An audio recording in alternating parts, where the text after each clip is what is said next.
আমি আমার আগের ভিডিওতে একটি ট্রান্সফরমার দেখেছিলাম যেটি হচ্ছে আন্ডারগ্রাউন্ড কেবলের কারণে নষ্ট হয়ে গিয়েছিল।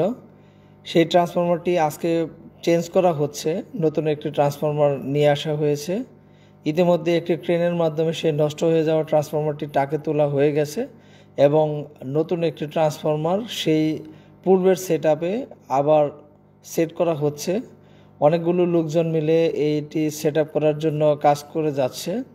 এই ট্রান্সফরমারটি এখানে বসানো হয়ে গেলে এর অনেকগুলো টেস্ট করা হবে। টেস্টের রেজাল্টগুলো ভালো পাওয়া গেলে তারপরে এই ট্রান্সফরমারটি লোড শেয়ারের জন্য চালু করা হবে। এখানে যে ট্রান্সফরমারটি দেখতে পাচ্ছেন এটি সেই নষ্ট হয়ে যাওয়া ট্রান্সফরমারটি। এটিও একটি নতুন ট্রান্সফরমার ছিল, খুব বেশি দিন হয়নি এখানে গ্রিডে ইনস্টল করা হয়েছিল, কিন্তু এর সেলফ প্রোটেকশন ডিভাইসগুলো ঠিকভাবে কাজ না করার কারণে এই ট্রান্সফরমারটি মূলত নষ্ট হয়ে গেছে। এই ধরনের ট্রান্সফরমার প্রায় 1 থেকে 1.5 কোটি টাকা হয়ে থাকে। আর নতুন যে ট্রান্সফরমারটি এখানে সেট করা হচ্ছে এটি অন্য আরেকটি গ্রিডে নো লোড অবস্থায় চালু ছিল, সেখান থেকে এনে এখানে ইনস্টল করা হচ্ছে। এটি মূলত ডিস্ট্রিবিউশন 33/11 কেবি ট্রান্সফরমার।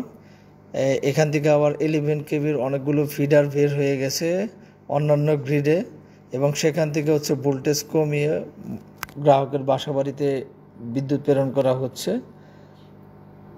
এই ট্রান্সফরমারটি এখন মোটামুটি সেটেল করা শেষ।